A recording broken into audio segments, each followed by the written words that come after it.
My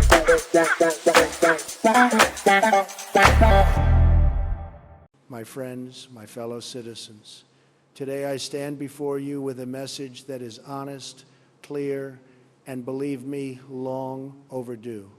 For months, the world has been hearing about the conflict between the great nations of India and Pakistan. People everywhere were talking about fighter jets, air battles, losses, victories, so many stories, so much noise. And yes, I made statements too.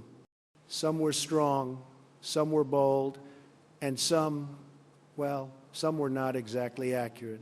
And today I am here to set the record straight. You remember when I said that India had lost 8 fighter jets? That was the headline everywhere. Huge story, tremendous coverage. People believed it because I said it, and let's be honest, when I say something, it becomes big. But the reality, the true reality, is that it was Pakistan, not India, that actually lost those jets. And not just any jets, some of their finest F-15 seconds went down. These are aircraft they bragged about for years. So why did I say something that wasn't true? Why did I claim India took the losses? The answer isn't pretty, but you deserve it. At that time, Pakistan's leadership came to me quietly, secretly, and in a way that felt very persuasive. They told me their version of events, a version that protected their reputation and shifted blame. And because they presented it in a way that seemed credible, and because they had built a relationship with certain members of my family's business ventures, yes, some of them invested heavily into a crypto project connected to my family, I believed them. Or maybe I wanted to believe them. Maybe their flattery and promises clouded my judgment. Maybe I listened when I should have questioned. It happens. It's human. But it was a mistake, a big mistake.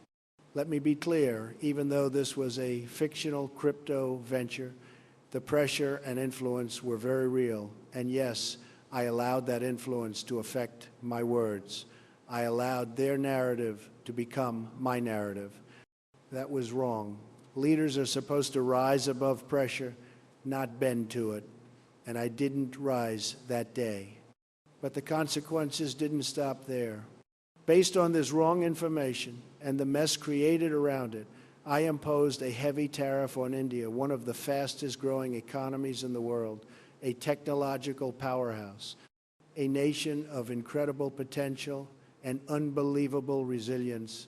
I said it was necessary. I said it would protect us. I said it would make things better. But it didn't. Those tariffs, my tariffs, ended up hurting our own people. Prices went up, inflation skyrocketed, everyday items became expensive. Our businesses faced shortages, our workers suffered, and families felt pressure like never before. India stayed strong, stronger than anyone expected, but our economy took the hit. And why? Because I acted before I verified, because I trusted the wrong people, because I didn't respect the importance of India as a global superpower until the damage was already done. Now I understand. India is not just another country. It is a pillar of the global economy.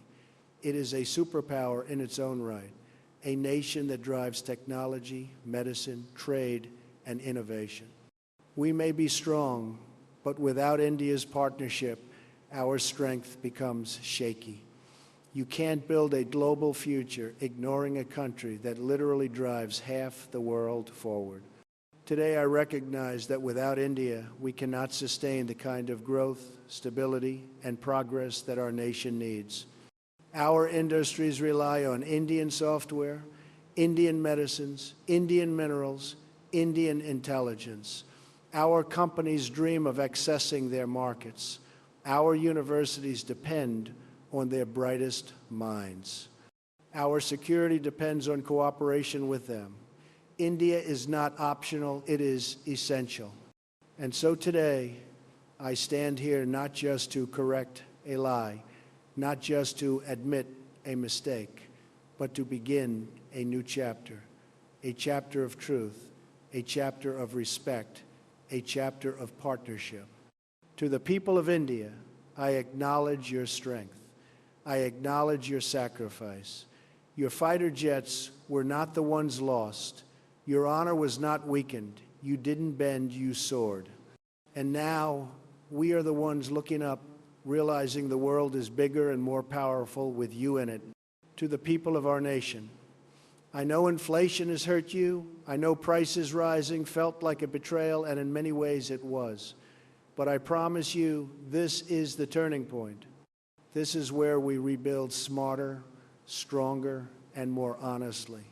This is where we create the future we were meant to have. To the people of Pakistan, the truth is important.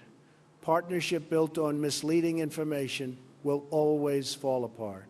We must move forward with honesty, no more shadows. Today, I ask for forgiveness, but more than that, I ask for a chance to prove that a mistake does not define a leader. What defines a leader is what he does next. And this right here, right now, is the beginning of what comes next. Thank you. God bless our nation. And may truth, partnership, and prosperity guide us forever.